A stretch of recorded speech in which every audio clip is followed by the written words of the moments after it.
I think more problems go wrong with a CP500 than they do with any other CP processor. Power supply. This one I've taken out. I've swapped it around from, not that, that's from another CP500. So this was the PSU that was in, not this one here, but in that one there. Yeah, last couple of times I turned it on, it's kind of turned on a little bit, and then well, it turned on kind of in a way after a few trial and errors, you know, pressing the button on and off, and it's not the power switch that I've recently replaced in there. It's not the power switch up there, which is up there. It's not the power switch there. It's brand new. So I thought, okay, what's up with this blooming thing now, huh? But it turns on now. Ta-da, right. I think I'm going to change this LCD display, but it's a bit awkward to find the actual component parts. Bit of a kind of like playing the slots. It's got to get the right pin sort of thing. But you can't really go too wrong. But the component is pretty cheap if you can find it cheap. Otherwise, there's some that are just ridiculously, particularly for something like that. I mean, something like that looks like it was designed for a blooming Sega game. So I tested the internal fuse down there, and that was okay. So it could be. Hang on a sec. Just tested with the pros. Just check this fuse here. That's okay.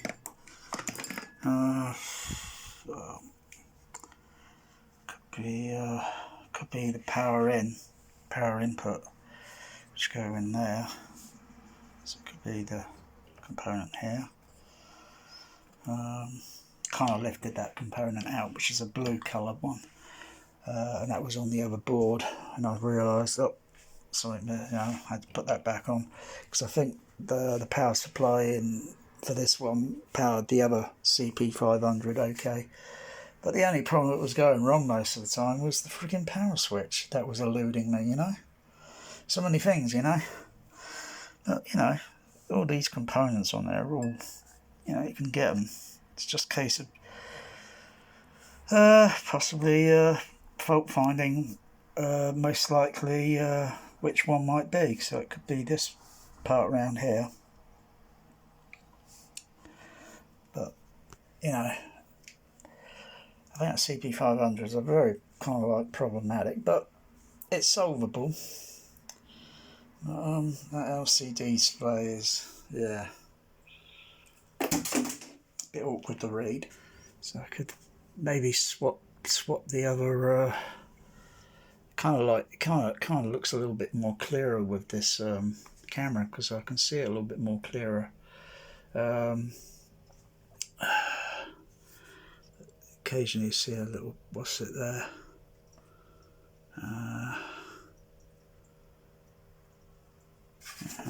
There have been rumours in the past that, you know, it could be the actual dry joints, so it could be dry joints. But, yeah, I could sort of take it out and just swap it around with the other one, because I can vaguely remember how bad the other one looked, whether it was bad or worse. Maybe it illuminates a little bit more better, but since it's placed a bit lower down in the rack, you know, and it's mostly all format programmed for what I want it to run it for, I don't need to really look at the LCDs, even though let's just power it off again, see.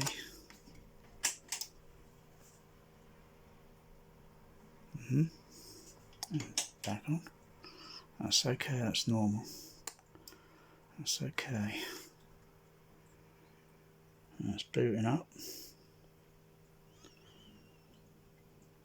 Yeah, a couple of cards are pulled out, so I'm not using these. Not using this one. It's got to kind of stay in, sort of thing. Otherwise, it doesn't. Otherwise, it totally doesn't say like it powers up, you know. But these can stay out because they just reserve heat and keep, keep heat down. Oh well. Oh well, I'll put that back in the rack.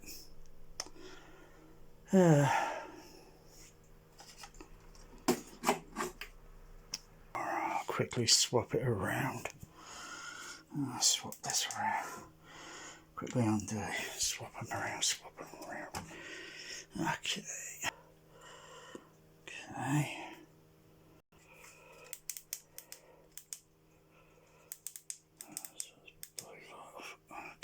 Okay. So one undone. Hey there. Hey. Wow. So,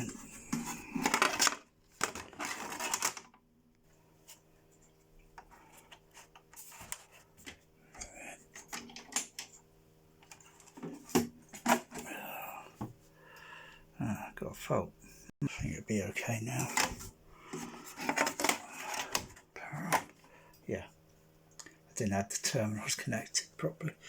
Okay, how's that look? So far, it's less, it's less, you know, but leave that for so many minutes. I think that might, I think I can see some very faint ones. Yeah, they're starting to appear. Yeah, but as the luminance of the display is, it's a little bit better than the other one, whereas the other one was just a slightly fraction dimmer. And even though the tone shade on the camera here, I'll adjust that, click on the camera, ISO, sort of white balance, whatever you call it. Yeah, the camera is still emphasising it's still hypering the, you know, the colour, even the red, even that has a slight bit of pink in it, sort of thing. You know, these smartphones are not perfect. You've got to go white balance and all that nonsense with the damn things. But yeah, it's flickering a little bit. That's because it's warming up. It's warming up, and but yeah, I think I'll just go in there and just hit it with a hammer. Probably work better. Probably solve it. I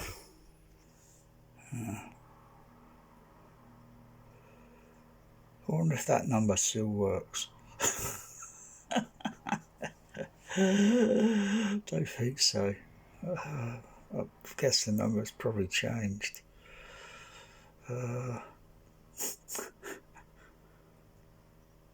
Yeah. They probably still got engineers that could probably still remember this processor. Some new ones may not be familiar. They'll only be familiar with maybe newer products.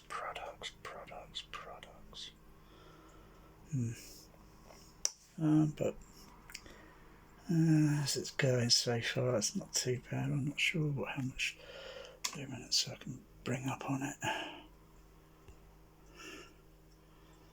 So, control, LC.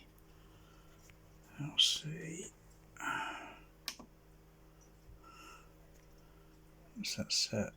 Oh gosh, got blooming right. Can't tell if it's 60 or 90. Let's just turn it. Oh, it was 80. Okay, that's 90. 90's not too bad. 90's not too bad. It's too dim. 100. It's not too bad. I mean, it's not washing out the image, whereas I think the other one was slightly, and I can't remember what this Oh well, the setting was on that, but as it was going for that display, it's 100. It goes up to, that goes up there. I don't know what percentage they are. It's 210, 20, 30, 40, I guess. Just vaguely see it. 50, I think. I think 250 at the most it goes up to. Which is,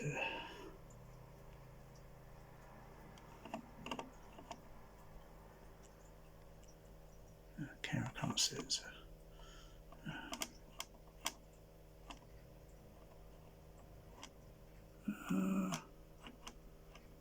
I'll keep it about 130.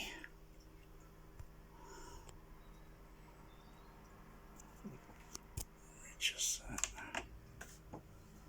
Okay. Mute speed.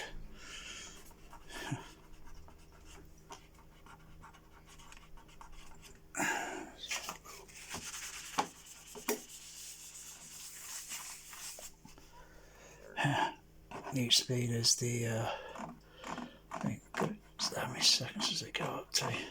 5 seconds. So it mutes the sound. So when a projectionist presses mute, when doing things typically maybe like masking or film changeover or something, and depending on how the show's, you know, you press the mute and it will fade down gradually. Everything's rehearsed. And most go the shortest is 0.4 seconds. So I'll still keep it on 0.4. Okay, that's okay. That looks okay. That's not too bad. It'll hold until it gets a little bit messy, I guess. But just looking for another one of these. Okay, I'll put that back in the rack. Ain't it cool, huh? So yeah, look, Dolby levels, you know, minus 30 dB. Wow. 20, 10, 4, 0. Oh yeah, reference. Yeah, how many home theatres do that then? I can't think of a single home theatre. Everyone plays their levels like equivalent to I'd say probably around about 3.5. Oh my goodness, it's no wonder they can't add a dialogue. 7. And no, this doesn't go to 11. It goes to 10. But, you know, I can go to fader 8, which is kind of a few more many dB above. But that'd be just too bloody loud. It's okay.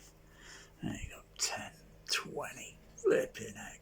That's where you get some mixes. And I've seen some going through it, and it's just bloody ridiculous, bloody, you know, I mean, bloody hell, these directors must be stone deaf. God. And then, you know, it's no wonder some cinemas then turn the fader down commonly to maybe fader 4. Very rare fader 5, but then that's only a small trifle between you know, so about like 6 dB down or something, I think. It's about 10. I think that's about 20.